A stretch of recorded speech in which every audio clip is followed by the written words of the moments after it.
My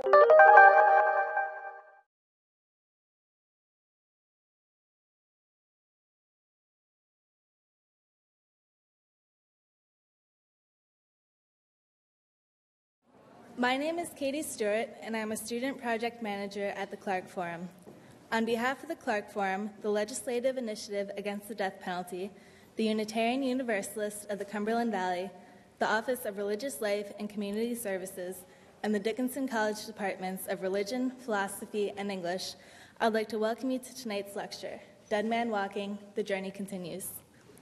This lecture is the 11th annual Fred Speaker Memorial Lecture, an event dedicated to helping abolish the death penalty in Pennsylvania.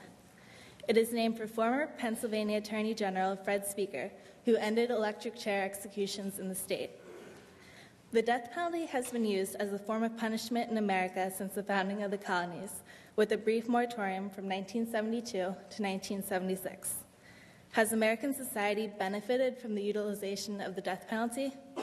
Since 1976, 1,097 people have been executed in the United States. Of these executions, 897 took place in the southern states. However, while 80% of the executions in the United States take place in the South, the region still has the highest murder rate in the country, suggesting that the death penalty does not serve as a deterrent to murder. Along with geographical region, race and class tend to play a role in who receives the death penalty and who does not. Statistics show that there is a bias in the system in which those accused of killing white people are executed more often than those whose victims are people of color. There is also a correlation between the economic wealth of a defendant and his or her chances of receiving the death penalty. Poor defendants are unable to afford adequate representation and therefore often receive the death penalty due to mistakes or lack of effort on the part of their attorneys. Furthermore, some concerned analysts view the death penalty as a form of cruel and unusual punishment because all methods of execution cause severe physical and emotional pain. For example, during lethal injection, if the needle misses a vein or becomes clogged, the prisoner will experience excruciating pain. Pain can also result due to incorrect proportions of the drug combination. The European Union is firmly against the use of the death penalty, and all member states except Latvia have abolished it as a means of punishment.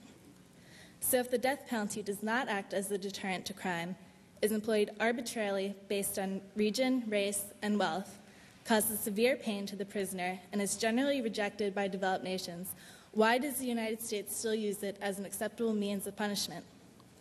Sister Helen Prejean began her death penalty ministry in 1982 when she was asked to become a pen pal of Elmo Patrick Sanier, a death row inmate of the Louisiana State Penitentiary in Angola. Later, she started to travel back and forth from her home in a St. Thomas housing project, where she helped the poor in the community to the prison to visit with Sanier. She became a spiritual advisor and gained intimate knowledge of the United States death penalty system during her visits to death row and struggled to earn Sanier a stay of execution. This first contact awakened her to the fallibilities and immoral nature of the death penalty system in the United States. Sister Helen has come to counsel other death row inmates and murder victims' families and now actively works to obtain a moratorium on the death penalty in the United States. To date, she has personally witnessed 5 executions. Sister Helen has written 2 books based on her experiences, Dead Man Walking, an eyewitness account of the death penalty in the United States, and The Death of Innocence, Wrongful Executions, both of which highlight the problems with using the death penalty as a form of punishment. Dead Man Walking has received numerous awards and honors, including a nomination for the Pulitzer Prize in 1993 and the #1 spot on the New York Times bestseller list for 31 weeks. The book was made into a film starring Susan Sarandon as Sister Helen, and an opera premiered in San Francisco by the San Francisco Opera. Along with her writings and lectures, Sister Helen works with activist organizations to achieve a moratorium on the death penalty. She has worked with the National Coalition to Abolish the Death Penalty, Amnesty International, and the Moratorium Campaign, of which she is honorary chairperson.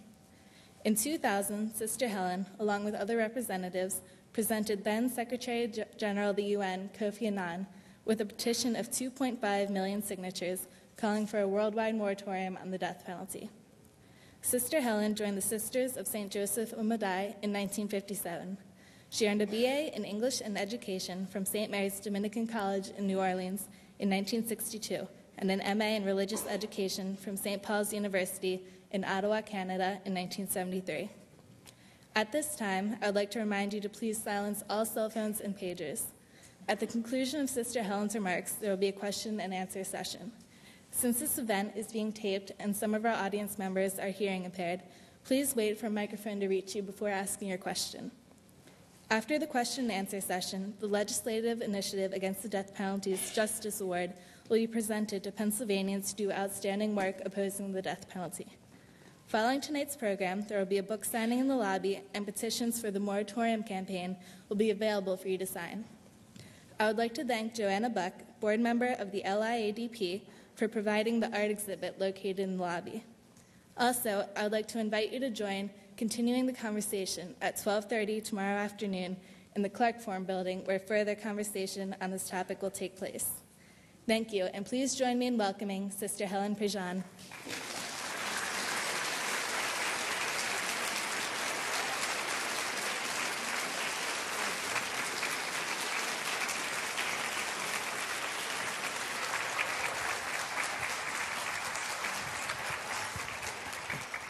Thank you. We have some work to do. Good work. I looked over my shoulder, and it was 1982, and I visited a man on death row, and my whole life changed. And how long ago was that now? 82 to 92 to 2002. I mean, it's 25 years ago. Still at it. And it's about waking up. These 20 years of speaking to the American public in every venue you can imagine. It's not about a people. We are not a people who are hung up on vengeance, that we want to see people killed. The death penalty is so far removed from us, and it's not one of the moral questions that maybe we've considered very deeply, because it's not one of the moral questions that's hit us personally. I mean, most of us, thank God, don't have somebody murdered in our family, but how do we reflect on this? I mean, the killing chambers, the death row in Graterford is around 100 miles away from where we are right here, but it could be in India. I gave a talk to Sam Houston State University in Huntsville, Texas, and I told the kids that night, you know, right down the street there in Huntsville, they've killed 400 people. By then, it was about 350. And I said, the busiest execution chamber in the United States is right down the street from you. And it could be in India, because we're removed from it. And that's not entirely by accident. The death penalty is almost a secret ritual. Just a few witnesses chosen from the state to witness an execution. Efforts have been made to make the death penalty public, for people to see what it means to have Pennsylvania kill people. I mean, the state of, where you have the city of brotherly and sisterly love. And why is this? Well, let me tell you about my journey. I didn't start out knowing about the death penalty. All during my high school years, I didn't even realize that there was a portable electric chair in Louisiana that was brought to the different cities. Because as Katie mentioned, the South is where we really do executions. You have 262 people on death row. You have killed 3 people, and they were all volunteers. So you have never even been able, you put this whole machinery of death in place, and you've killed 3 people, but because they wanted to give up their appeals and die. And you've had to release 6 people who were innocent.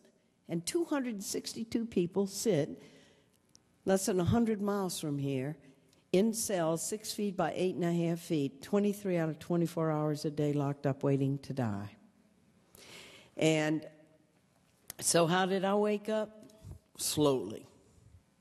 And first it was to understand in my own faith as a Christian and believing in Jesus and trying to follow the way of Jesus, that Jesus was on the side of poor people and that I needed to be involved with poor people. For a long time I wasn't. But when we're not awake, we're not awake. I mean, when the ethical charge comes to us when we wake up and when we know, oh, wow, I didn't know this, then we're called to do something. You know, everybody is aware of Katrina. Where our mother house is in New Orleans, our sisters had been in New Orleans since 1850. We lost the mother house, we lost 3 convents, and we lost 17 vehicles. And then our sisters were dispersed. There are just 12 of us now in New Orleans. And where our mother house was located, and for many years, that's where I had my novitiate training. It's where I was the one to train our novices. Almost right in the backyard, abutting the property, was one of the 10 major housing projects where African-American people live in New Orleans. And I had never been to any one of them. 50% of our people live in poverty. And when Katrina hit, over 100,000 people who were poor and didn't have cars had no way of being evacuated from the city. And we have to ask ourselves this question: how in the 21st century can there be the most biggest natural disaster of a storm that hit a major American city, and there was no plan for buses to come for over 100,000 people who didn't have cars? How did that happen? And I want to go to myself, because all those years I didn't visit people who were in the housing project. And we have been made so afraid of certain areas of our city. And it's not that fear was really my big thing. It was just that I was unaware. And I thought, well, you know, some people may be called to go work with the poor. I didn't know it was integral to the gospel of Jesus. I said, Jesus said the poor you'll always have with you. I mean, you know, it's always been that way. They got some people rich, some people poor. That's just the way the world is. And I was overwhelmed. I'm one little person in the world. I'm going to change that. But then when I did wake up, I woke up, and it was at a talk. It was at a conference. Nuns go to a lot of conferences. We go to a lot of meetings and all. And I'd heard, though, and I was not excited, that this nun who was going to come talk to us, it was going to be about all that social justice. We couldn't shake all this stuff from the nuns with the social justice. So we had the social justice nuns, and we had the spiritual nuns. Those of us that were doing retreats and everything said, look, we're nuns, we're not social workers. How are we going to tackle racism or poor public education or people not living in affordable houses and not having health care and all that? And my approach was, this was God's problem. I just prayed, and I asked God to take care of these big things. And I thought my job was to be charitable to people, you know, be kind to people, serve people, be a good teacher, and be kind to my students. But I didn't get it. I mean, I really didn't get it about justice. And Sister Maria Augusta Neal, this is the story in Dead Man Walking of my awakening. And she gave a talk, 3 days of talks at Terre Haute, Indiana. All of us got on buses. We all went to Terre Haute. We were captive audience. We got this social justice, and we got it for 3 days. Maybe with the grace of God, I can come through unscathed, trying to make us all into social workers. First day I did come through unscathed because Maria Augusta Neal, who taught sociology in the New Testament at Emmanuel College for 40 years, told us about the situation of the world and, you know, the living standards of people, how many children were starving, and yet the gross national product for the United States, we're 6% of the world's population. We consume 40% of the world's goods, produce 1/4 of all the global warming. I knew things weren't fair. And so then she announced the next day she was going to talk about Jesus, and I thought like I was home free. What's she going to tell me about Jesus? I'd made the spiritual exercise at St. Ignatius. I'd studied scripture at Notre Dame. I'd taught scripture classes. What's she going to tell me about Jesus? Next day, I'm poised. Here we go.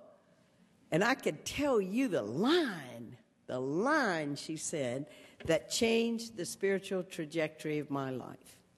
And she said, Jesus preached good news to the poor. And I thought I knew what was coming next. I thought she was going to say, like, God so loves you, God's like a father. God's so close you can call God like Abba, like every hair of your head is numbered. Like the Heavenly Father lets rain fall on the just and unjust. And she said, integral to the good news that Jesus preached to poor people was that they would be poor no longer. And I'm thinking, where did he say that? Where did he? And of course, you know, I have never even been into any poor neighborhood. I was like the little girl that wrote that essay, The Poor Family. Once it was a very poor family. The mother was poor, the father was poor, the children were poor, the butler was poor, the chauffeur was poor, the gardener was poor, whole family was poor.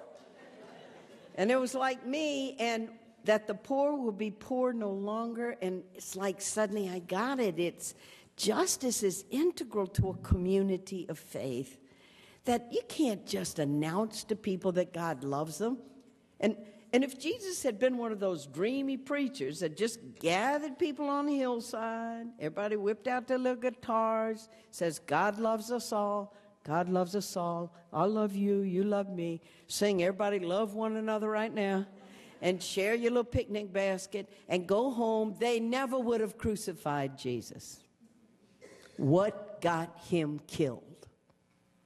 He had to go up in the face of systems where people were threatened, where the temple cult and the hierarchy of his day was threatened, and definitely the Romans were threatened. And what was it? It was the kind of community he inaugurated that nobody had ever seen before, where everybody was treated with respect, and little children who weren't even considered persons, you just had a whole lot of them to send out in the field so the family could live. And he holds up a child and says, whoever receives a child, the least of these, the weak, the powerless, the voiceless, the people marginated, the people looked upon as scum. And I went, oh my God, I've never even met people that are marginated and poor and voiceless. And the people that were left behind in Katrina during those days, I never would have even had a heart for it. That, oh yeah, those things happen, you know, just made a mistake. Happened not to have buses. Happened to make a mistake. There are 180,000 people who have left New Orleans, and 120,000 of them are African American people, and there is no plan to bring back poor African American people into our city. In fact, this past week, HUD just reinforced a decision that was made in New Orleans to destroy 3,000 units of affordable housing, and people are not going to be coming back. And we're gentrifying the city. Rents have tripled. What happens to poor people?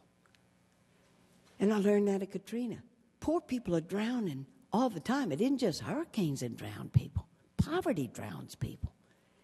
And you die when you don't have health care. You die when you don't have a decent education so that you can leave school and have a decent job. You die when you, like I saw when I moved to St. Thomas and I'm working in the adult learning center, you come into the adult learning center, well, how far did you get in school? 11th grade.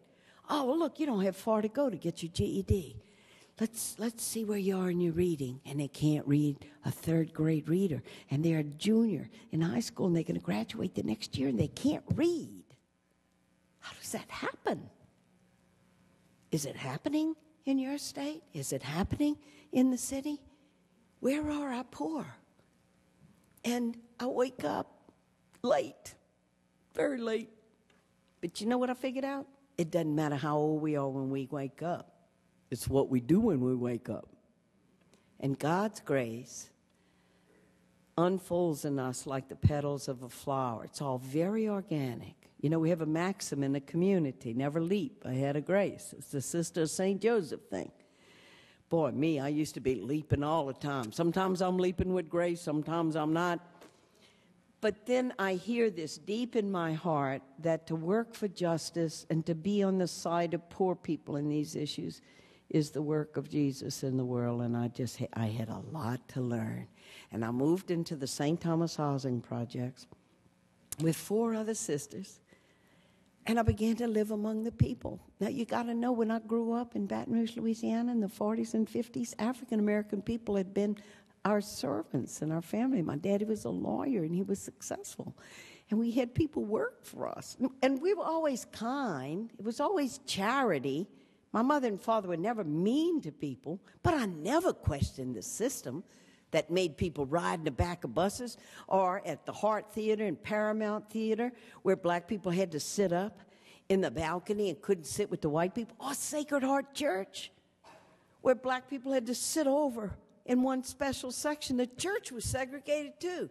And when we made our first communion, black kids had to wait and make their first communion to be united with Christ after the white people's kids made communion. But I'm unaware. I'm going, that's just the way it is. But always be kind, people. Always be charitable to people. But there's a big difference between charity to individual people and justice. Because justice makes us look at the system and say, wait a minute, what's going on here? There's a whole system that has put people on death row in Pennsylvania. Do you think it's an accident that over 70% of the people sentenced to death in your state are African American people? Do you think it's even a mistake that half of the people who are on death row in Pennsylvania come from Philadelphia with a particularly avid prosecutor or district attorney who goes for the death penalty every chance she or he gets? Is that an accident? What's the system? Katie was referring to it. There's a system going on here. We have to understand it. And those are questions of justice. So I go to St. Thomas and I begin to learn everything but from the perspective of being poor.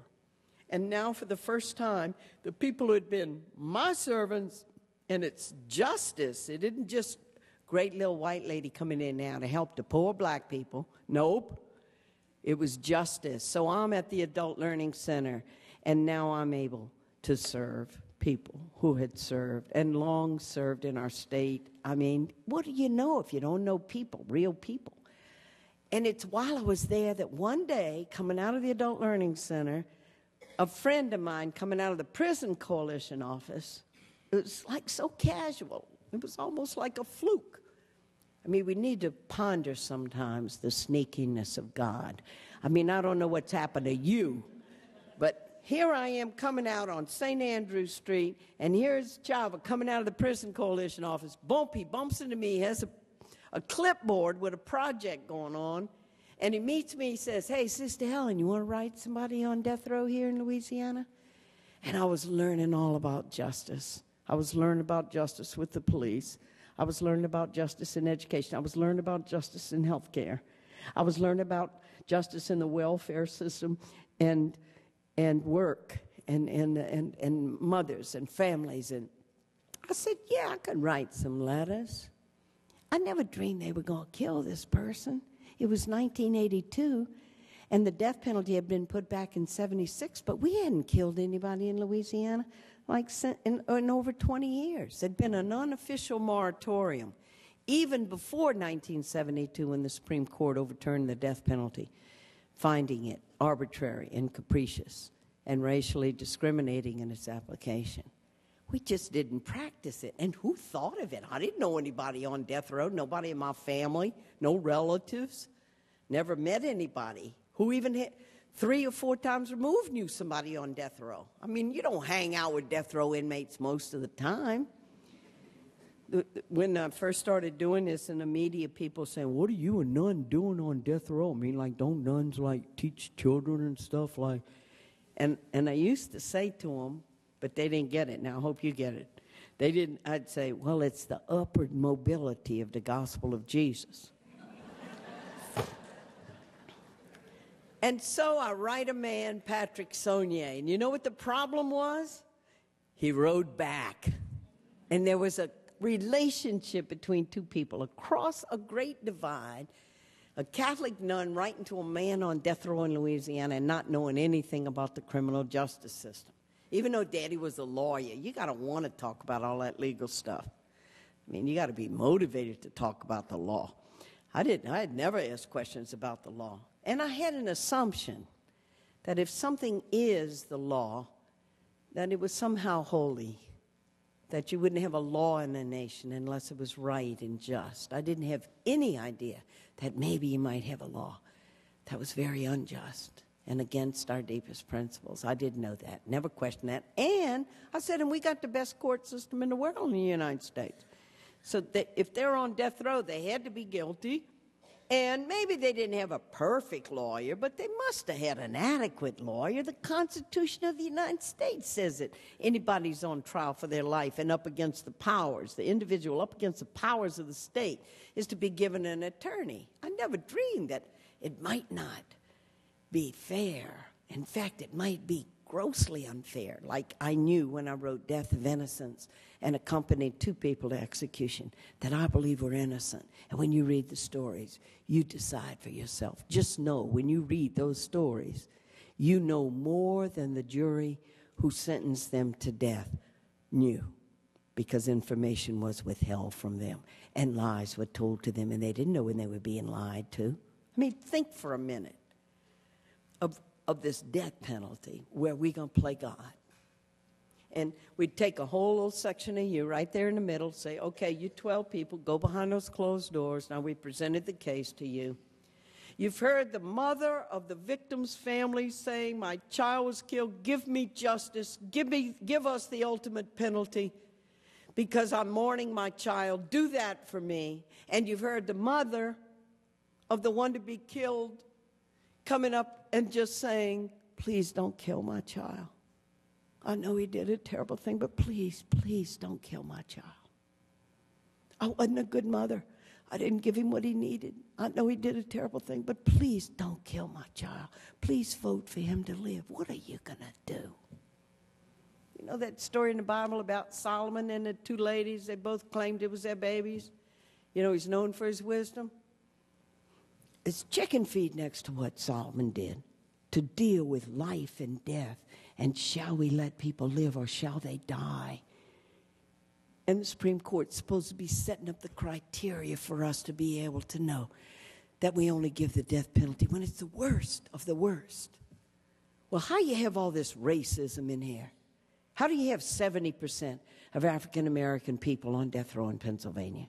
How do we have death rows across this country, 3,000 people on death row, and 8 out of every 10 of people who are there, it's because it killed white people. And when you kill people of color in this country, it doesn't count.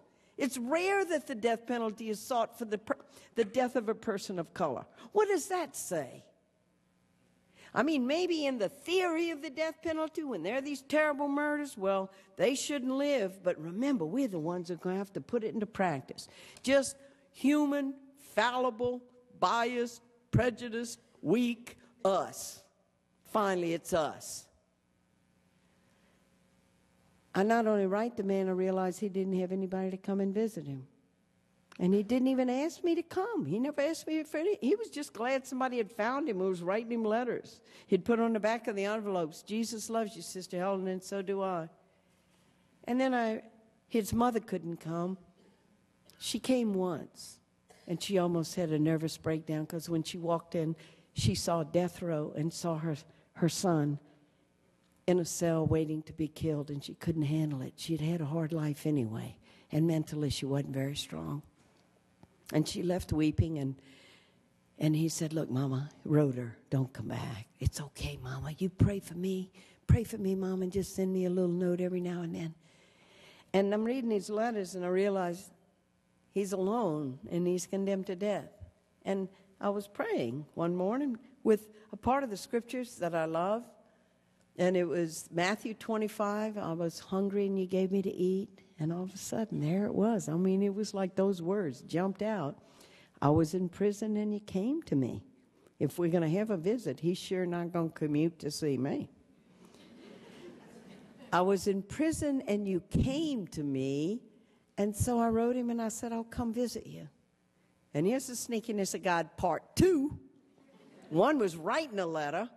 And then the other was, he was so excited when I said I would come visit. And he sent me the papers you have all these visitor forms, and he has to put you down on the list, and they had these different categories: friend, girlfriend, relative, spiritual advisor.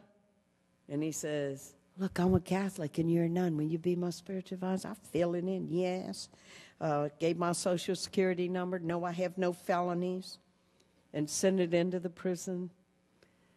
Not realizing 2.5 years later, after I will visit him, accompany him, shoulder with him his remorse for the crime, that they will kill him at midnight in the electric chair, and at 5:45 in the evening, everybody's got to leave the death house except the spiritual advisor, who will walk with him and whose face he will look at as they kill him, who will be me. And never leap ahead of grace never had so much meaning for me, because I never could have done that. If I had known when I wrote the first letter, and it'd be like this searchlight down to the end of the path, all we have is a little pocket flashlight, the next step. And so that's going to be my journey. And we're going to get there at the end. And he's going to go, Sister Helen, thank you. If you see the film of Dead Man Walking, it's a composite of two people that I was with, whose stories are told in Dead Man Walking. Pat Saunier, though, was the one who said, it figures that I have to come to prison to find love. It's amazing. Over 90% of people on death row were abused as children. The road to prison is a sorrowful road. None of this is to condone the crimes that people do. If you find yourself struggling with the death penalty and you look in the paper and see the death through terrible violence of innocent people and find yourself feeling outraged at the crime, I just want to say that outrage is ethically and morally legitimate. We should be outraged when we hear of the death of innocent people. And that's one part of our hearts. And then it's like, what are we going to do with that outrage as a society? And how are we going to respond is the other part. And so I go to visit Patrick Saunier. And then I find out he has a brother who's serving 2 life sentences for the same murder. I don't know what the crime is yet. I'm going to find out. And then that was my very first legal question. How could there be a murder and one brother gets death and one brother gets life? How could that happen? Did you know that if there are 2 people who do a murder, and if one is willing to give state's evidence against the other and say, yeah, he did it, they get a reduced sentence for doing that in a courtroom? How do we know we're getting the truth? And that's finally what's really going to emerge for me in Death of Innocence, as I begin to accompany these people and go, my God, we got guilty people along with innocent people. How do we get to an ultimate truth and confidence in truth enough to be able to say, yeah, you die? I mean, with all the mistakes we're making now, we've been shaken. 124 innocent people have come off a death row, saved not because necessarily lawyers did their job or the courts did their job in the appeals, but because college students, volunteers in innocence projects got involved in these cases, stumbled across evidence that the prosecution happened not to have destroyed. I was just with a man, Kirk Bloodsworth, in Maryland, the first one to be freed from DNA, and the judge had saved the DNA evidence in the rape kit in his closet, and it saved Kurt's life because an innocence project got involved in this case, or he'd have been killed in Maryland. And when I meet him the first time, Patrick Saunier, and the guards brought him in, I looked through that heavy mesh screen. He was in like a very small little cubicle, like on one side, handcuffed, hands and feet, and I'm on the other side. And I had been trying to prepare myself, see, for the visit, because I was waiting for the guards to go get him, and I was thinking, I was nervous, because I'm thinking, wait a minute, I've never been with a murderer before. I mean, anybody can write nice letters, I mean, you know, but I'm going to be with him for 2 hours. I don't even know if we're going to be able to have a normal conversation. I mean, you know, what is he like, really like? And I'm holding my cross, and I'm walking up and down in the waiting room there where I'm going to, and he walked in, and I looked through the heavy mirror screen at his face, and I was shocked. I could not believe how human his face was. When I sat with 7 women on death row in Texas, and we all sat around a table, and everybody had their Bible, and we were all talking about who Jesus meant in our life. If you had walked into the room, in fact, there's a picture with them, because then on death row, they had them in white jumpsuits. And so they let us take a picture, and we're standing there with our arms around each other, just like I did with the sisters tonight. We all stand there with our arms around each other. And it was a part of the prison that had like books on the shelf, had little pot plants, so you don't see bars or anything. And when I show people that picture, I say, who do you think the women are? And they go, nurses? And it's all women condemned to death. And Texas has killed 3 women condemned to death. And how many does Pennsylvania have condemned to death now? 3 women. 3 women condemned to death by the state of Pennsylvania. 3 women that we say we have to kill. His face was so human. I couldn't believe the humanness. And there was an insight that was so deep, it has stayed with me forever. Like I thought to myself, whatever he has done, and I'm going to have to shoulder what he did. I'm going to have to descend into the evil of what he did and with the victim's family. But whatever he has done, he is worth more than the single worst act of his life, as are we all. Is it not what redemption means? If we had a big screen up here, and we'd show on that screen, each one of us, the worst thing we ever did in our life. Just go there for a minute. You don't have to stay there long. The worst thing we ever did in our life. And then suppose we had somebody say, now that's really, in essence, who you really are. And we're going to go, no, more than that. I know I'm more than that. And so we had a visit for 2 hours, and the 2 hours flew. I didn't have to worry about what I was going to say, because mostly it was just the presence. And he had a caring presence. And he told me everything. Told me about his mama. Told me how she cooked venison stew. Told me about driving an 18-wheeler. Didn't talk about the crime. And I'm in the car going home back to New Orleans. I went, he didn't talk about the crime. And then I thought, first time I'm going to meet somebody, I'm going to tell them the worst thing I ever did in my life. That was going to take trust.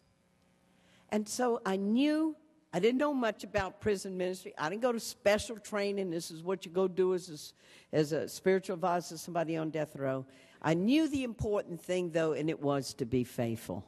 What he did not need was getting a whole bunch of letters from me and saying, oh, yeah, I'm going to come visit, and then I never come visit. And so I've decided on fidelity, and I stayed in that.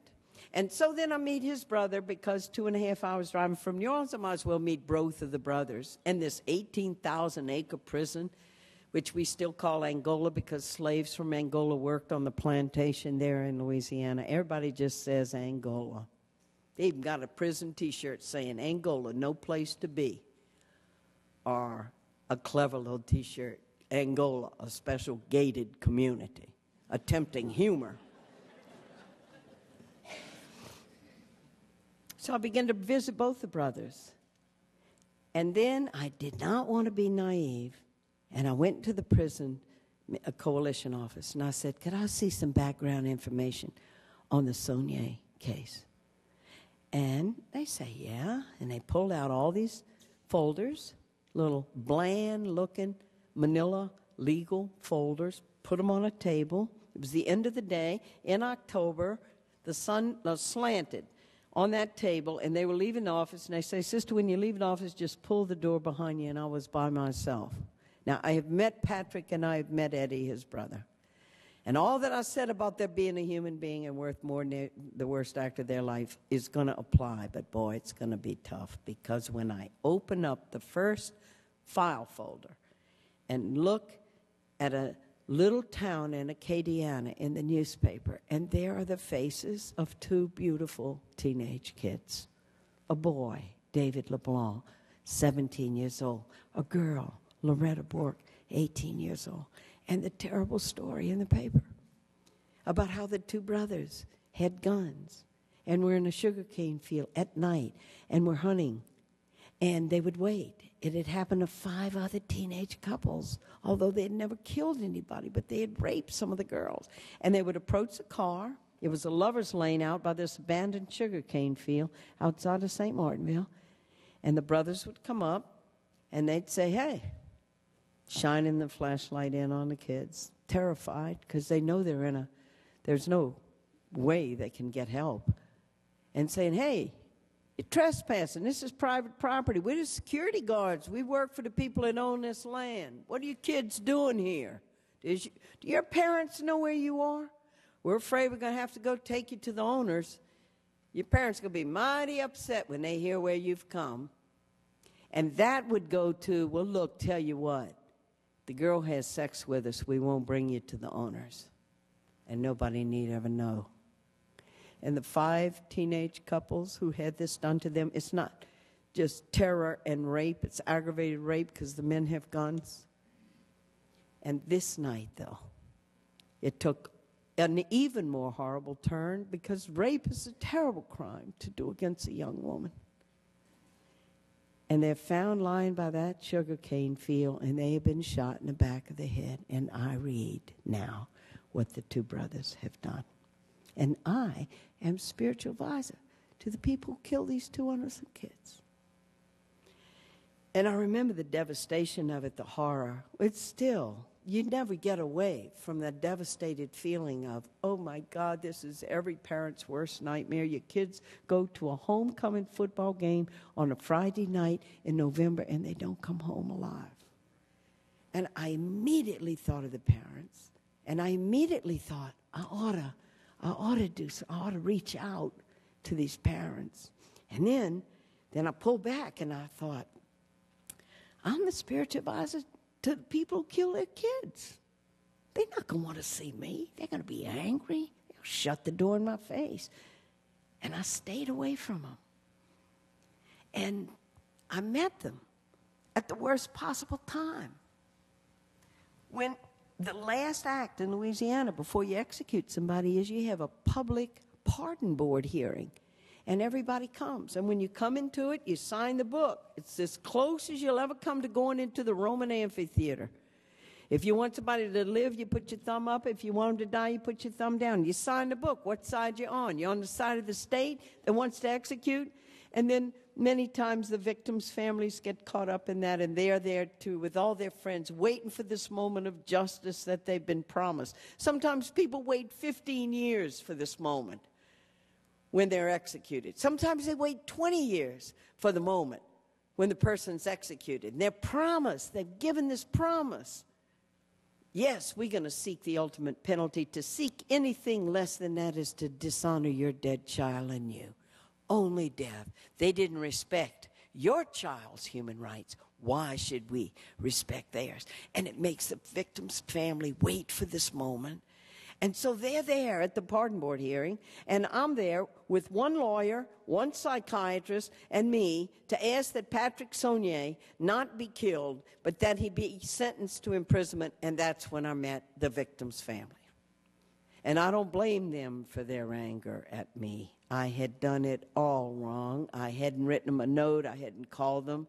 Even if they slam down the phone, even if they say, as I've gotten letters now, because after this mistake, I've always reached out to victims' families when I take somebody on death row.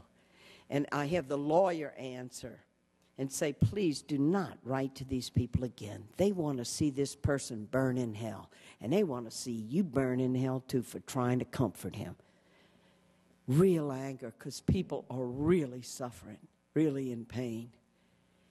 And the Bourke family, whose daughter had been killed, were angry. They're still angry to this day at me. And I have to take that anger because I deserve it. But I was totally surprised by the other family. Lloyd LeBlanc and his wife Eula, their son David was killed. He walked right up to me and he said, Sister Prejean. He said, all this time you've been visiting with those 2 brothers and you didn't once come to see us? You can't believe the pressure we under with the death penalty. And I didn't know victims' families wanted the pressure. I thought every victim's family, if given a chance, is going to want the death penalty. I didn't know families split apart over this. I didn't know there were divorces over this. I didn't know that, there might be one in the family says, yeah, we want death, and somebody else who says, why? How is that going to do anything to kill the person, and families split and clean apart? I didn't know any of that. And he said, Sister, where have you been? He said, why don't you come visit us? You need to hear our side. I pray in this little chapel. Sister, come pray with me. And I did. And Lloyd LeBlanc, the father of David LeBlanc, was only 17, his only son. He said, "Sister, I almost lost my wife. For 3 years, Eula cried a river of tears." We got this in the film of Dead Man Walking. The film of Dead Man Walking takes you over to both sides, both arms on this cross. Takes you there and then just says, think about it. And that line, that woman cried a river of tears, that was from Lloyd LeBlanc talking about his wife. He said, we had to move David's grave. We had buried him in a family plot in a little town about 50 miles away.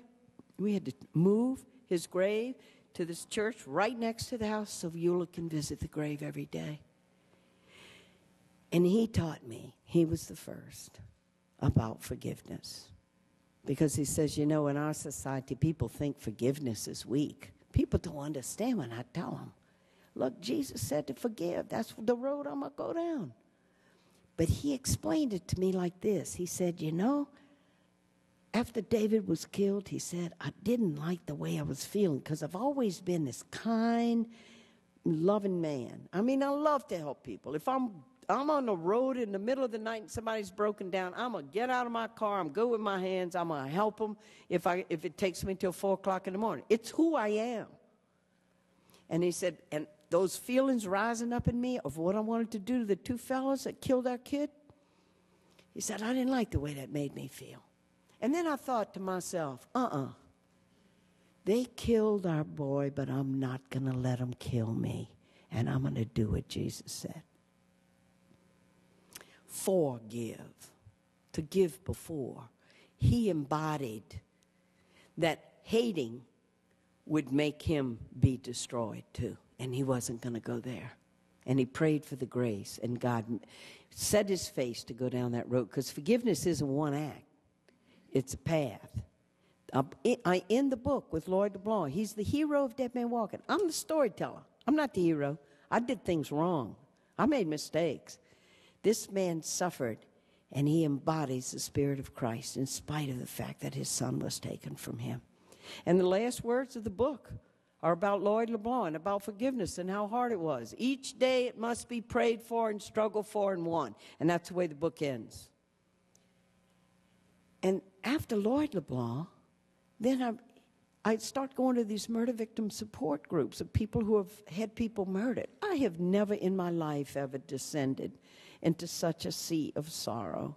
My life had been relatively cushioned. Now, when I went into St. Thomas, there was violence around and there were deaths that were happening. Blood on the sidewalk from the shooting last night. You know, this recent shooting that just happened in Philadelphia was all over the news today, where the police chief said 100,000 people are killed and injured because of handguns and people being shot in this country. He says, when are we going to take these handguns off the street as a matter of public safety? He said, because if you beat somebody with a bat, they might still live. It's a beating. But a gun, these 2 people didn't have a chance. These 2 guards that were getting the money for the armored truck, and bang, bang, bang, execution style, bang, bang, bang. They had guns. They had no defense. And so Lloyd LeBlanc was the first, and then these murder victims' families. Most people who shoot each other know each other. You know that, don't you? That these thing of guns, that it's mostly people who know the person when they shoot them. But stranger on stranger crime, yeah, there are those too. And that had been the murder of David and Loretta Bork. And I sat in a room with these people. They said, it was a rainy night, I remember, Meadowcrest Hospital in New Orleans. And they said, ooh, it's a real rainy night. We only have 12 people here tonight. And I was so grateful that they were only 12 because I didn't know that the room could even stand any more pain of person after person going around that circle and talking about their child and the loss of their husband, the loss of their wife, the loss of their mother. And it was almost unbearable. And I just sank into it with them. But then here was the thing that shocked me the most. I know I can't even imagine the pain. And But then the shocking thing was that so many of them said, after the funeral, everybody just stays away from us because we're in pain and they don't want to say the wrong thing and they don't come around. They don't come around us. And then I'm realizing they're like pariahs left alone on one end, and you got people on death row treated like pariahs. You did that crime. You're not human like the rest of us, and you deserve to die. And murder victims' families need real help, community around them. They need people accompanying them when they fall apart and come back together, and fall apart when they lose their jobs because they can't focus and they lose their job, and when they're struggling in their marriage to hold it together because they've lost a child. Over 70% of people who lose a child, divorce, whatever fault lines are in the marriage, crack open just from different ways of grieving. Like one wants to keep the child's clothes in the closet like a little shrine, and then the other partner says, well, we got to move on. It's been a year since her death. We need to give the clothes to Goodwill. Look at that. Just think of the anguish in all these decisions of people. And I did one thing. I didn't change everything, but I said, we're going to start a group in New Orleans called Survive, and it's a murder victim support group. I didn't change the whole blooming world. But if we each did one thing, one concrete act, when we become aware of a need to help people make it through this terrible burden that has been placed on them. And along the road over these years, I have met incredible people. I have met victims' families, sometimes, angry, wanting the death penalty. Second story in Dead Man Walking is about the Harveys. Their daughter, Faith Hathaway, was killed brutally. I was with the man, one of the people who killed her, Robert Lee Willie, a really tough character, only had 2 months with him. And they couldn't wait to see Robert die. They had their own, Vernon Harvey, the stepfather, he had his own press conference a week before Robert was to be electrocuted. He said, I wish they'd let me pull a switch myself. Don't you read that in the paper? Sometimes people have lost their child, and especially the fathers, just because they haven't been able to protect their child, and they're just so overwhelmed with pain and anguish and loss.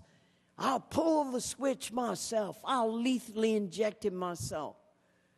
And who doesn't understand that if we were placed in that situation? But they were there when Robert was electrocuted. And it attracted national media attention because Louisiana was the first state to let the victim's family sit on the front row to watch the executions. And so afterwards, all the media were waiting for Mr. Harvey. There were the cameras, there were the microphones, there were the lights. They all went up to him after the execution. Said, well, Mr. Harvey, how do you feel now? You got to watch.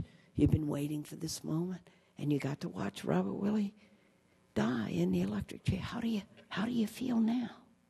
And at first he said, anybody got any Jack Daniels? Anybody want to dance? We got Robert Lee Willie tonight. And I was standing in the parking lot there at the prison, a gravel parking lot, looking across at him. And then he added, but you know what?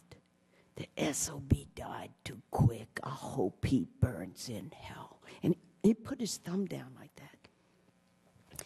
And I realized he could have watched Robert die 1,000 times. It was never going to be enough. The way Bud Welch puts it is about Timothy McVeigh, his daughter, Julie Marie, was killed in the Oklahoma City bombing. 168 people were killed in that explosion. I flew into Oklahoma City a couple of years afterwards. It's like the whole city was in pain. You know, the 6 degrees of separation and how we know and are connected, because 168 people, who knew who, somebody knew that. I mean, the whole city. And Bud Welch tells a story. He says, when I heard that explosion, and people had to come because I was at my Texaco station, and Julie Marie knew 3 languages. She had graduated from Marquette. And it was a beautiful thing between Bud and Julie, because every Wednesday she and her father had lunch together. The beautiful thing when your kids grow up and get to be adults and there's a friendship between parents and their adult children. It's a very special thing, and he had it. And when the explosion went off and people ran into the station and said, Bud, it's Murrah Center. Isn't that where Julie gets in his car, races? There's a tree that survived the blast. The blast was so tremendous. All the windows were out. It reminded me of Hiroshima. And if you go to the memorial, and they give the exact time the bomb went off, and when you go to Hiroshima, they have the whole memorial park like that, when the atomic bomb went off over Hiroshima. Even a watch that was found in the river with the exact time where the watch had stopped when the bomb went off. And there's a tree that had survived, and they called it the survivor's tree because it's where the families would wait to come out to see who the firemen were going to bring out next. And, of course, here is Bud Welch and all the other parents hoping against hope that their loved one had lived.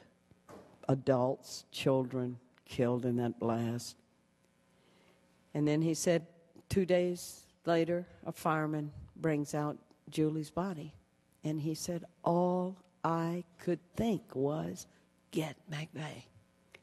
He said, I'm drinking to go to sleep at night. I'm drinking to get going in the morning. I'm smoking 5.5 half packs of cigarettes a day. And all I can think is, get McVeigh. And he said, I'd go when he was going to have a hearing.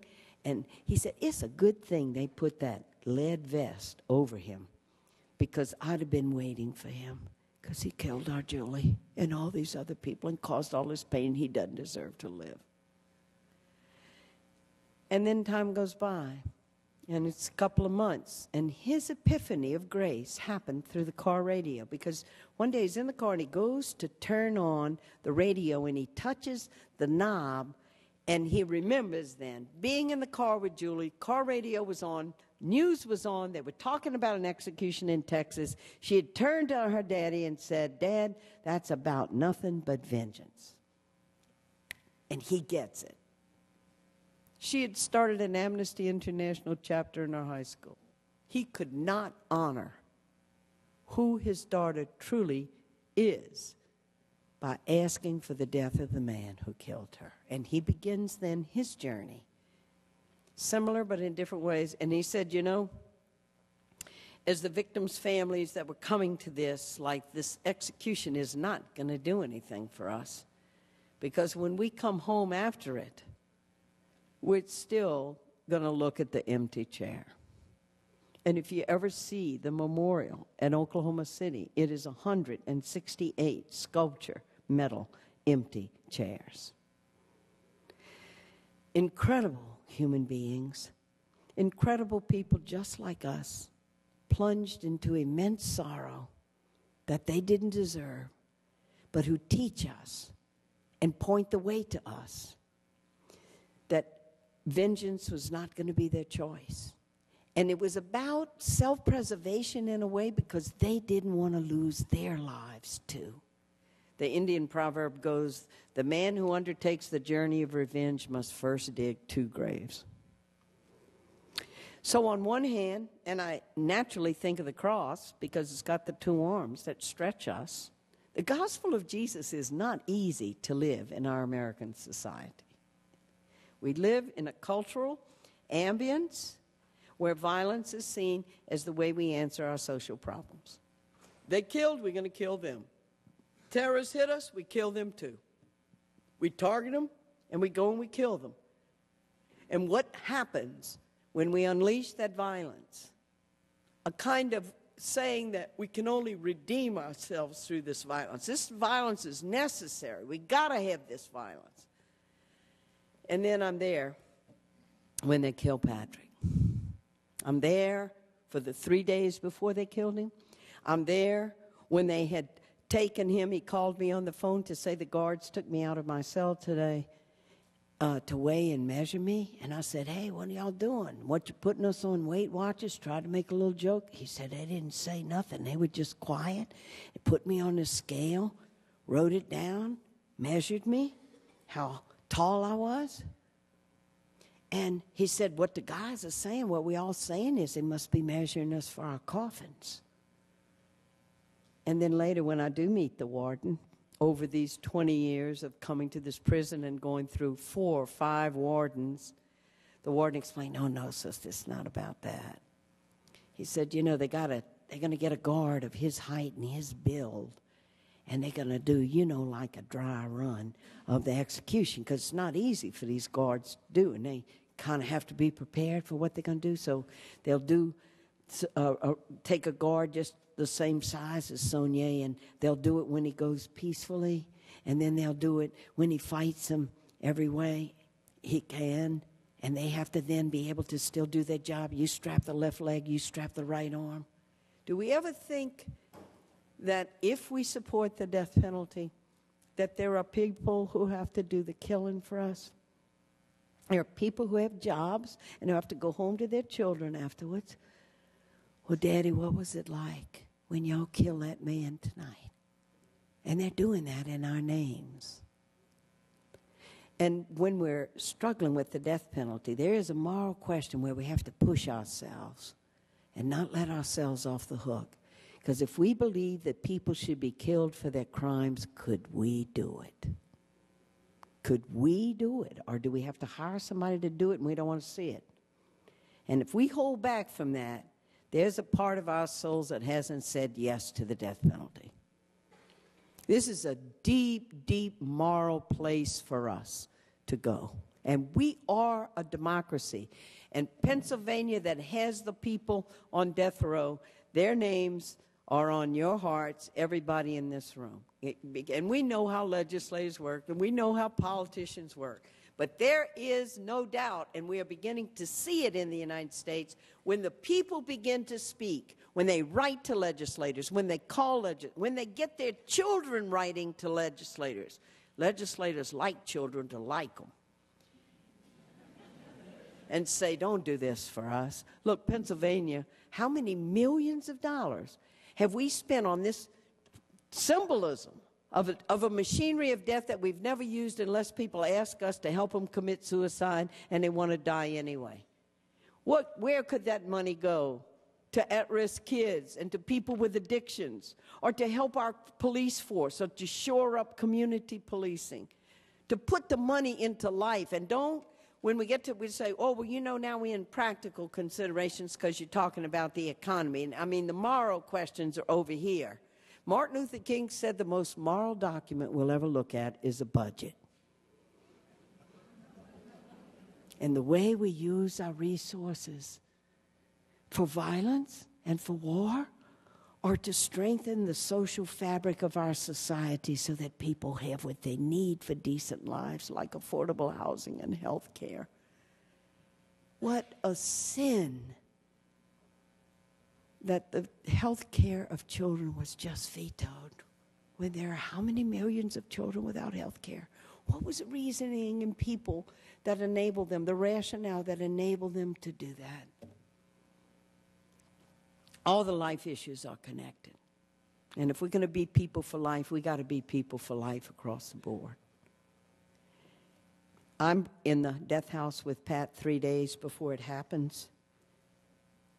And he had said to me, Sister Helen, you can't be there at the end. You just pray God holds up my legs. But I don't want you there at the end because it could scar you. He had been through his own journey. One of the guards on death row said, I never saw a man more sorry and remorseful than Patrick Sonnier. When he first came up to death row, he couldn't even eat. He said, it was never supposed to happen. And in Dead Man Walking, you can get the full story of how it happened. The truth of it is that Eddie, the brother, who was very volatile and very emotional, shot and killed the kids that night, and his brother Pat was dying for him. That is what really happened, and the truth emerged in it. But by the time Eddie came and he had been given a life sentence and said, no, look, I really did it, nobody believed him. They said, oh, you got off the death sentence, now you're trying to get your brother off. How did Eddie not go crazy on the night of April 5th, 1984, when they killed his brother?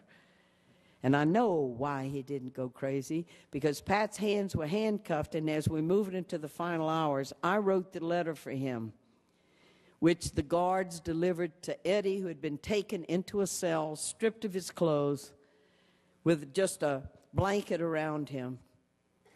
sitting there on his bunk as the hours ticked away in which they were going to kill his brother, and the guard walked in and said, "There's a note for you." And Eddie looks down, and there's the note: "Dear Eddie, don't worry about me. I'm straight with God, and I've cleared up my soul with God. I'm so sorry for what has happened. I've taken my responsibility for it. But Eddie, you got to control your temper in this place, or they're going to kill you." And he signed it, "Your loving brother, Pat." And Eddie read that letter for 3 years every night before he could go to sleep. And I'm over in the death house, another part of the prison, way, way back, 5 miles deep in the prison. And it's where the electric chair is waiting.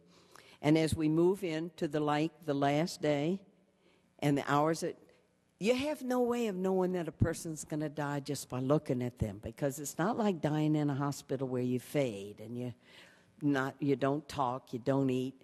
He's alive, and he's talking to me, and we've been down the road 2.5 years together. And he's giving me his Bible. After he signs it, you know the front of the Bible, it has births and deaths. He signs the date of his birth. He signs the date of his death. He said, "Look, sister, I wrote it in my own hand." And all I could think was, Jesus said, "You don't know the day and the hour, but you know the day and the hour and the minute when the state kills you." And this is not to condone that crime. The crime is unspeakable that 2 innocent children would have been killed that night. I will always be in horror of the crime. But now I'm brought in to what it means to kill somebody and to do it legally, with the Supreme Court saying it's okay and not against the Constitution, and the state legislature in Louisiana passing the statute, and the polls of people in Louisiana in 1984, 80% of people thought this was a great idea. This is what we had to do because people are so afraid of crime. They go, yeah, if we kill the real bad ones, then they won't kill the witnesses, and it'll deter other people. Or all the stuff we were told about why we had to do this. But now I'm with him. And at 10 o'clock at night, this is going to happen at midnight, the guards went in to prepare his body. And they shaved his hair off and his eyebrows off.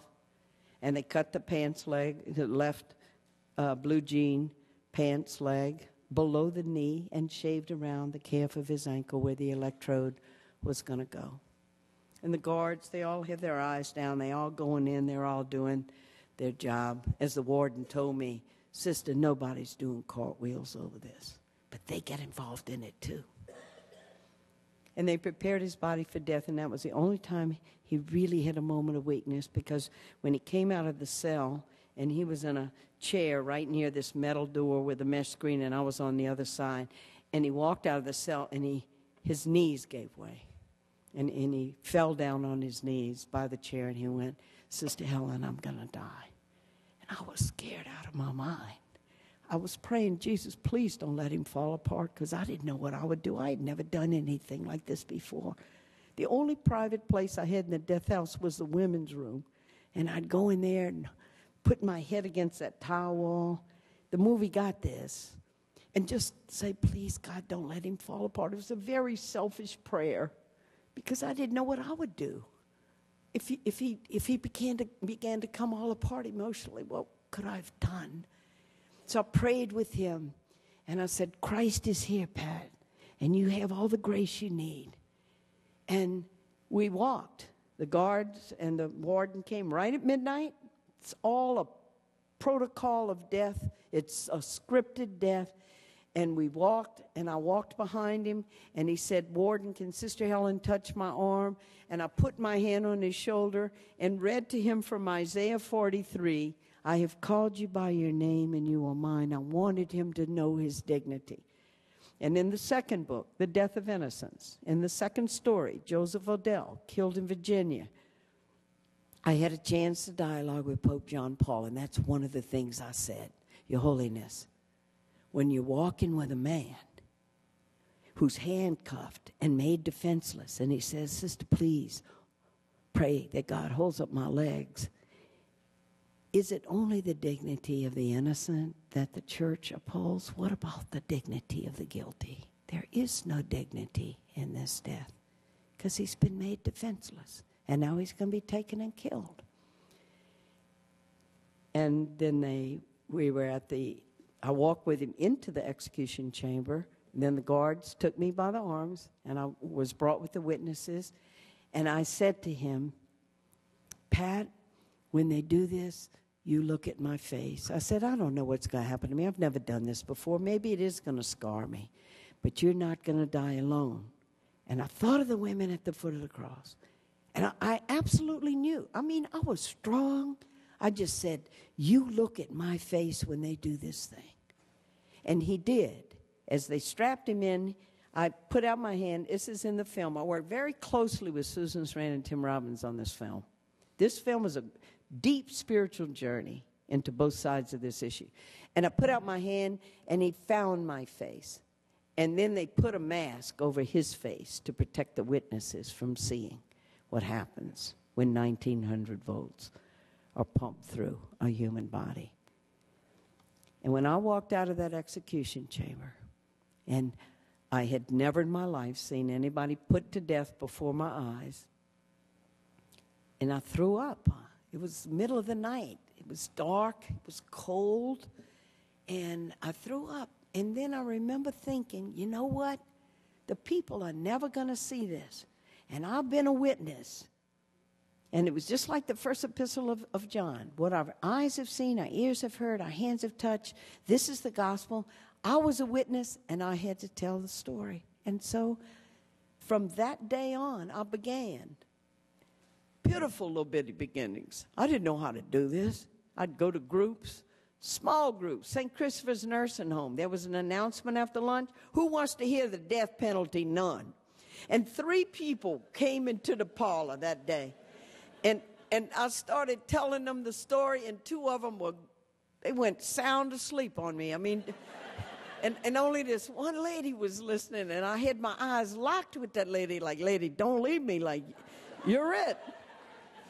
And then I began going to the sociology classes at Loyola University, poor kids, captive audience, and learning how to construct the journey of bringing people over to both sides and then saying, think about it, treating people very respectfully, appreciating that this is an emotional, hard issue.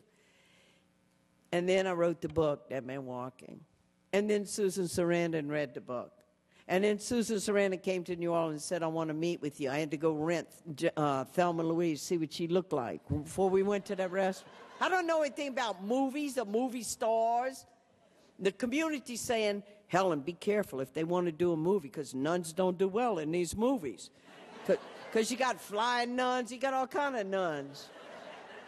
Sister Act in bars or whatever. And Susan Sarandon was the one who made that film happen. She stayed on Tim Robbins' case for 9 months till he broke down and read the book. And on the night of the Academy Awards, is this not a miracle? On the night of the Academy Awards, 1.3 billion people were watching. And for those of us who are Catholics in here, it was a feast of the Annunciation. And boy, what an Annunciation it was that night. And the film was given over to the world. And I stay in airplanes, and I go to places, and I say, let me tell you what happened to me, and let me tell you this story, and I want to ask you to reflect deeply about this issue.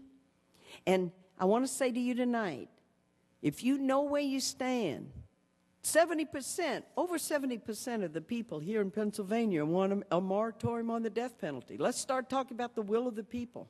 They don't want this. And there's a place for you to sign. Have you ever put your signature on behalf of ending the death penalty? It's calling for a moratorium. And then if you put a little star by your name, we're going to give it over to the group that is working here in Pennsylvania to organize and to educate people and to start getting to those legislators so that you can end the death penalty in Pennsylvania, and don't think it's not possible. Maryland is very close, New Jersey's very close, and Pennsylvania can be in there too.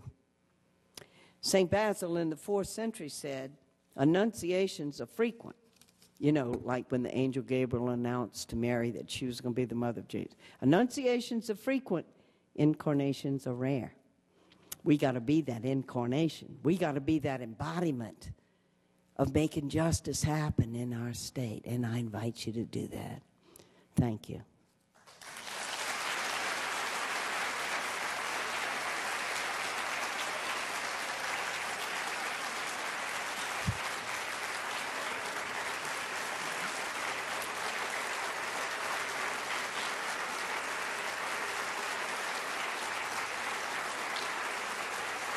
Thank you. Thank you.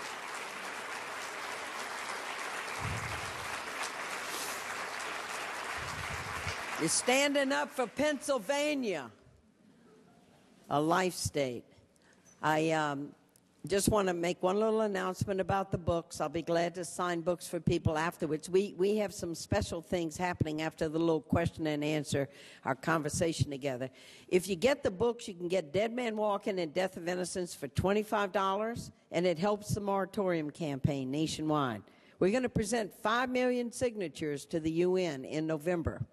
And so put your name on that document of life, and if anybody has a rich aunt, we do have some books signed by Susan Sarandon and me for $100, and that's obviously our fundraising book to help the moratorium campaign. And we want to help the people here in Pennsylvania who are working to end the death penalty. And so now we can have a little time for conversation, and then we have special, Katie, you going to kind of direct us in this? We could have conversation for about 10 minutes maybe? Yeah. Questions? And are there microphones? If you wait for the microphone to come, there's somebody over there. Is there a microphone over there? Okay. So don't be shy. Go up or let the people with the microphones know. Any questions?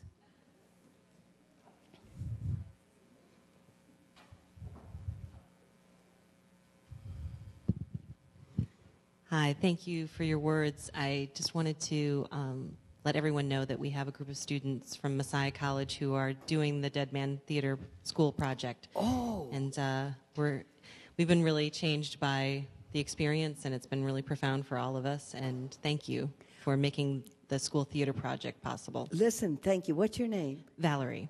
Valerie. Listen, there's a play of Dead Man Walking that Tim Robbins wrote. And it's not for Broadway. He's given it over to the young people of the United States to perform. Could all those who are involved in the play project, could you stand? This is the cast of the people who did the play. Thank you.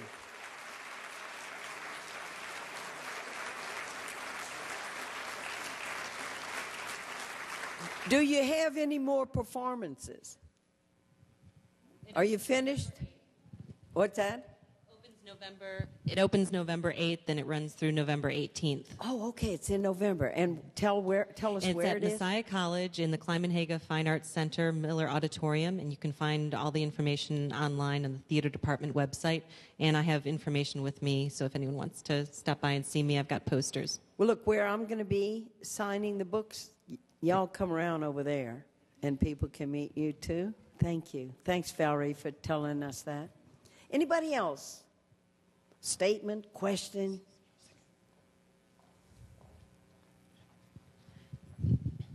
Well, thank you. Thank you very much. I was very moved. Can I interrupt you? I knew your work, and it had so much inspired me that I wrote a book about Carla Tucker that was just published 2 days ago.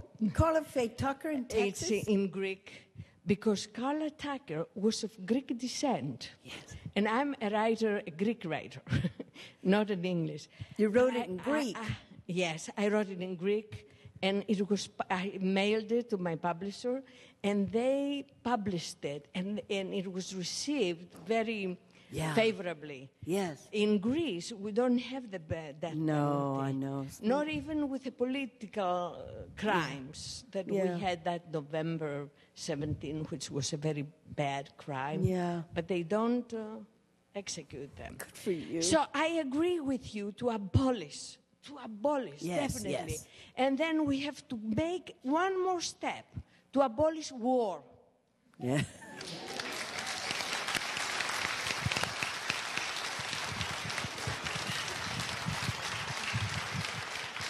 Thank you for making that connection. I see the connection, the war on crime in the United States, where we say some people are so evil we can kill them, moves right over into the war on terrorism. Those terrorists are so evil, we got to kill them too. Where are we going to stop? Thank you. Another person?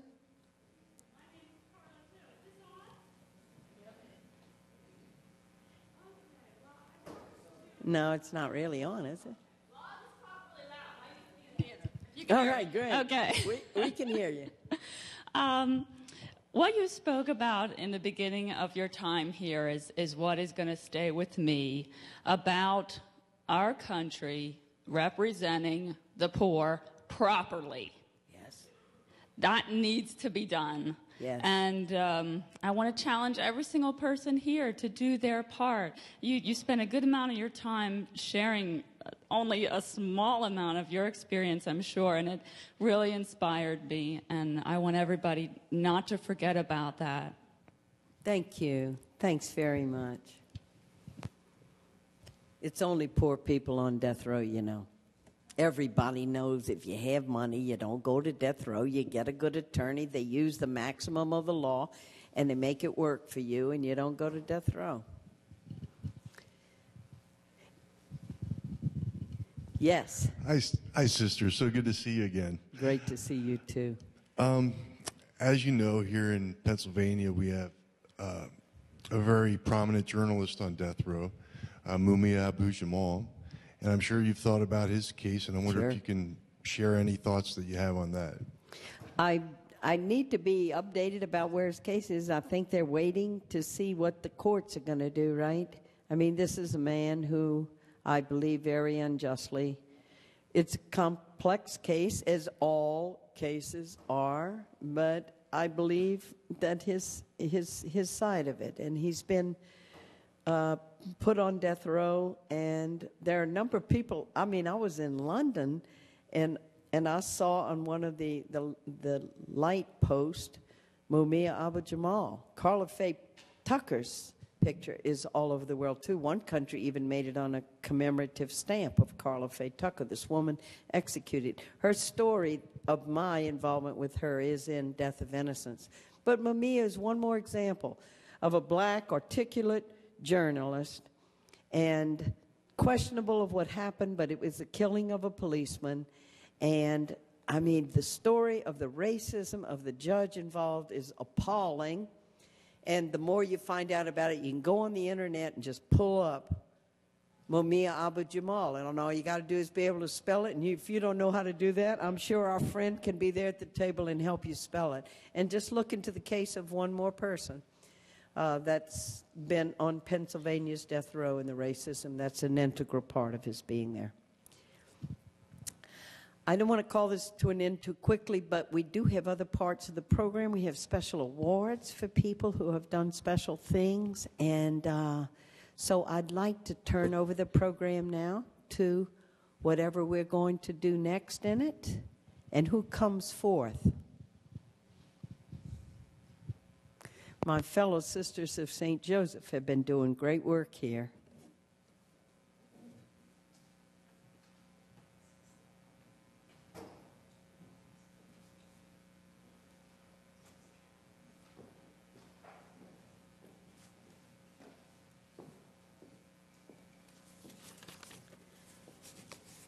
I believe that your award is not in my hand right now, so I will say the nice words, and then the award will be given to you.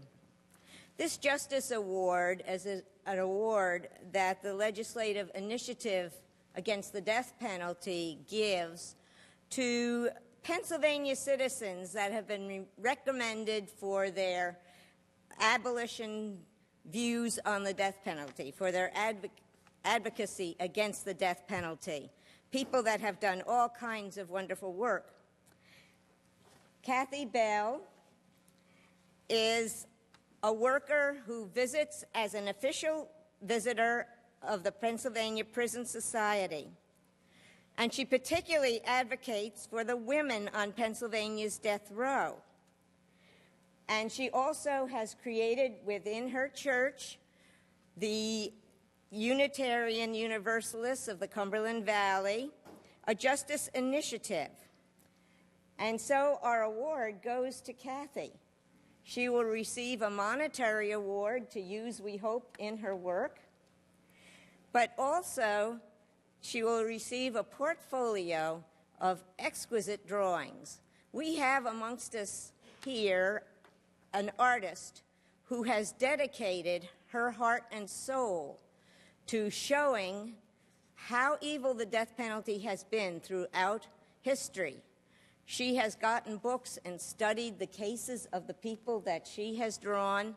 You'll see a small sampling of her work in the lobby, and I hope you will look at it carefully and realize that the death penalty is an old, old evil, and it's an evil that Kathy and the people that work with her on prison visitation, who go to the death penalty people, as Sister Helen did, are the ones who are helping to make it come to an end.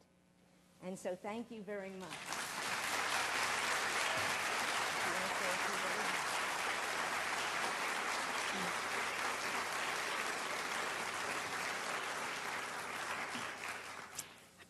I want to thank you and the Legislative Initiative for this award.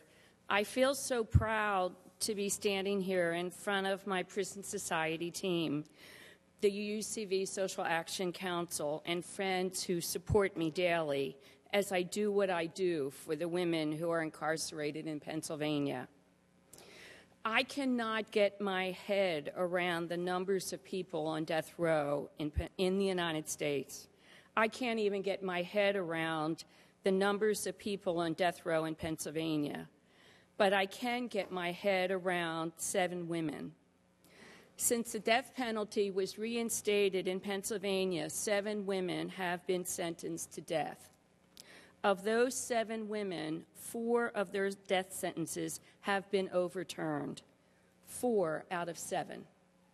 If Pennsylvania can make it so wrong with these 7 women, then our system is broken and it needs to be fixed. I accept this award in the name of Carol, Michelle, Shonda, Kelly, Dolores, Danetta, and Beth, and also Rochelle, who are facing death penalty trials in the upcoming year. Thank you so much.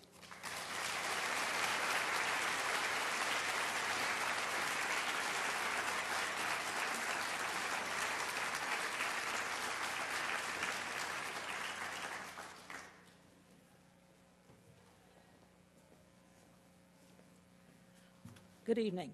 Tonight it is my pleasure to present the LIADP Justice Award to the Social Justice Coordinators representing 3 chapters of the Sisters of St. Joseph in Pennsylvania. This award is given in recognition of their corporate stand against the death penalty and their lives reflecting this commitment. It is significant that our speaker tonight, Sister Helen Prejean, is a fellow Sister of St. Joseph. Accepting for their chapters are Sister Jeanette Busen of Baden, which is in Pittsburgh, Sister Mary Beth Ham of Philadelphia, and Sister Mary Claire Kennedy of Erie. In December of 1998, the Sisters of St. Joseph announced their stand against the death penalty.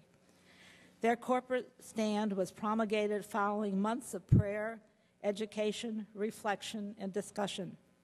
As a group of Catholic women religious, they opposed the the use of the death penalty for any reason, while remembering with compassion the families of the victims of violent crimes. The missions of the Sisters of St. Joseph is to foster the unity of the entire human family with one another and with God. They strive to promote a just society where punishment will be meted out with an earnest desire for correction rather than retribution. The death penalty is seen as a clear opposition to this mission. Since 1998, the Sisters of St. Joseph have worked and prayed to bring about a moratorium on the death penalty or to abolish it altogether. Each month, excuse me. Each month, an execution alert is sent to their social justice contacts with the names of both the victim and the person to be executed, with the time and the date. As a community, they pray for that person, for the victim of the murder, and for their families and for the families of the person to be executed.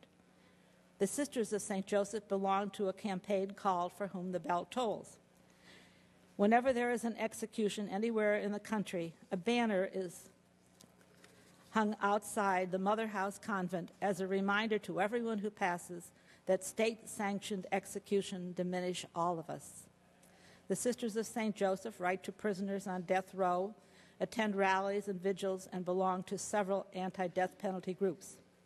Their work takes them to schools, colleges, parishes, and ministry sites across Pennsylvania, where they provide material and help on a wide variety of social justice issues. As Sister Mary Claire reminded me, it is appropriate that this lecture and award is taking place during the month of October, when the United Nations General Assembly will be introducing a resolution calling for a global moratorium on execution. In recognition of Amnesty International's National Weekend of Faith in Action on the Death Penalty, which this year occurs October 19th to the 21st, the Sisters of St. Joseph are collaborating on petitions to be sent to Governor Randall, calling for a moratorium on the death penalty in Pennsylvania. And as Sister Helen said, you'll have an opportunity at the end of this event to sign these petitions. In closing, it is my hope that you will be inspired by the good works of these sisters, and of course, Sister Helen. But we are not drawn into an issue merely by hearing about it, but by rather doing it. I invite you to become involved. And now it is my pleasure to present our Justice Awards to the Social Justice Coordinators of the Sisters of St. Joseph. And once again, they're sitting back there, so I will see that they get them afterwards. There is a monetary award, and there's also a portfolio of the drawings that Joan mentioned before. So I thank you, sisters, for the opportunity to tell your story. Oh, Joan.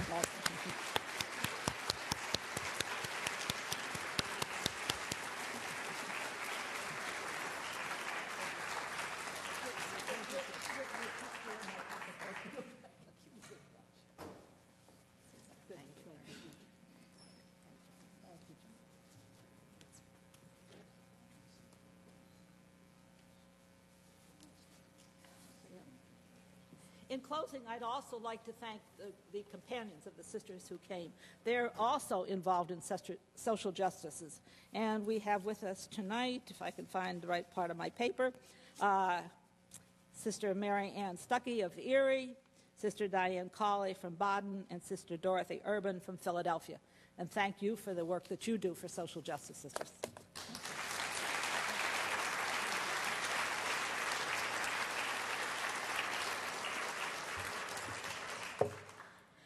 And it is with great pride and great honor that I thank the LIADP for honoring the Sisters of St. Joseph of Baden, of Erie, and Philadelphia with this award.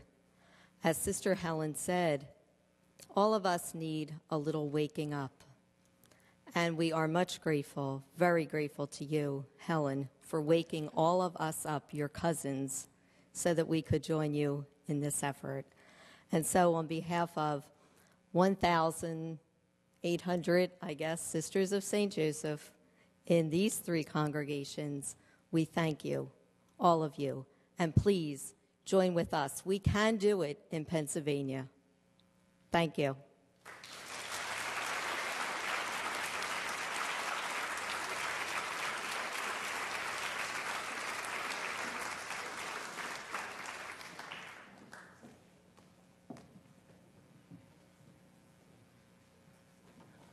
On behalf of the Clarke Forum, I would like to present Sister Helen with this token of our appreciation.